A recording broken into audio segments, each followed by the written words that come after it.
Tonight on Connecticut's news station, it's been 3 years since a rural maternity ward closed, leaving many women without essential health care. Now advocates are demanding change on the steps of the Capitol building. We'll bring you their message. A debate over smoking on public property in one Connecticut town will look tonight at why officials do not want an all-out ban and are asking for public comment. A family is in mourning after a loved one is killed in a fatal hit and run. Tonight, they're exclusively sharing their message with Fox 61 while their search for justice continues. Now at 10, this is Fox 61, Connecticut's news station. We begin tonight in Hartford, where calls for change from eastern Connecticut are echoing on the steps of our state Capitol building. Thanks for joining us here at 10. I'm Brent Harden. And I'm Sarah Sanchez. Advocates rallied at the state Capitol tonight. They want labor and delivery at Windham Hospital to open again. Its parent company, Hartford Healthcare, shut it down more than 3 years ago. Fox 61's DeAndrea Turner is live at the state Capitol in Hartford with their important message tonight. DeAndrea. Hi, Sarah and Brent. Well, this labor and delivery unit, it was closed down in 2020, and now advocates are saying that they want officials to hold steadfast on their promise to reopen it, but so far they haven't seen anything yet. We're asking the state and the Office of Health Strategy to do the right thing and stand by their decision last year and compel Hartford Healthcare and Windham Hospital to reopen the labor and delivery system.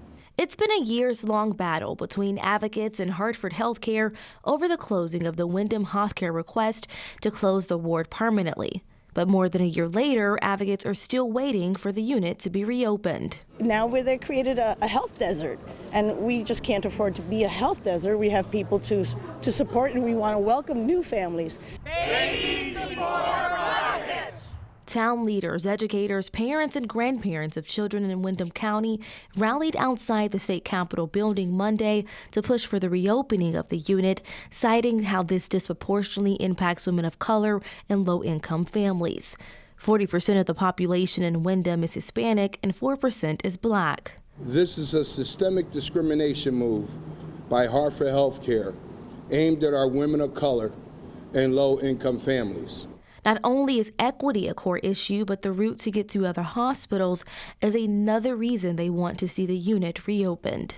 Route 32 is a century-year-old road, and there are places there is no shoulder.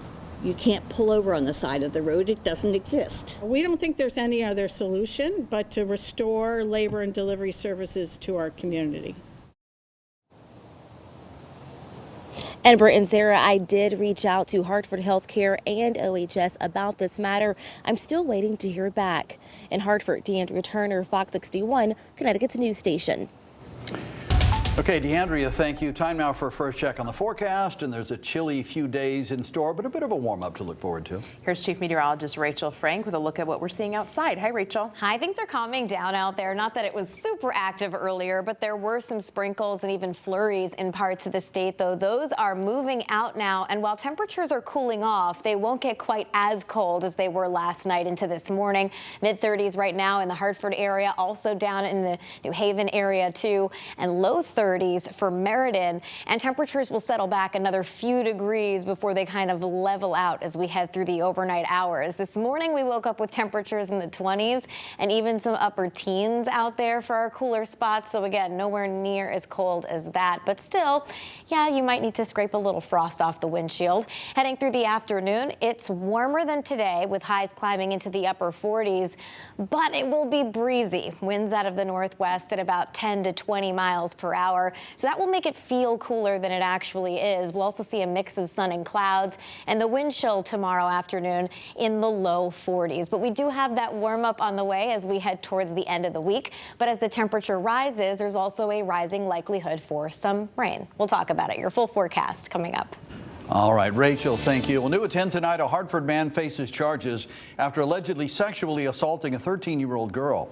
Police say 26-year-old Jean Cartagena met the girl on Snapchat, engaged in sexually explicit conversations over the social media app multiple times before eventually meeting up in person twice.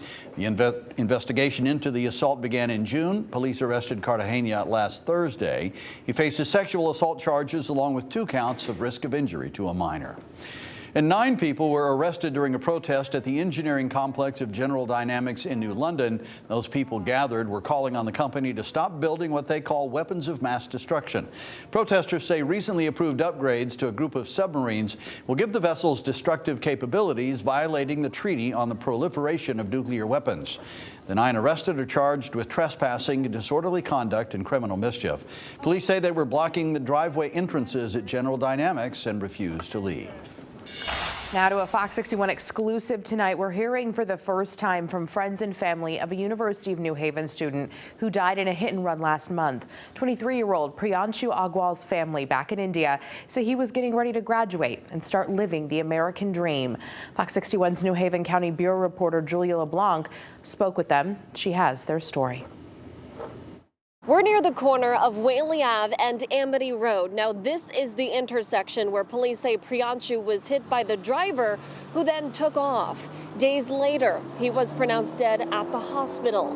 Now, about a month later, his family wants his memory to live on.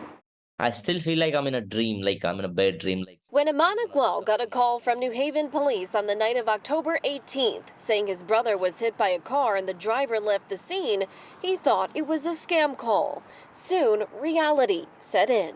When one of his friends asked, like, what are the chances? And then they said, like, there are no chances. Aman, now in his hometown in India, says police told him his brother, 23-year-old Priyanshu Agwal, was traveling on his scooter near the intersection of Whaley Ave and Amity Road when he was hit by a car and left critically injured. A week later, he died in the hospital.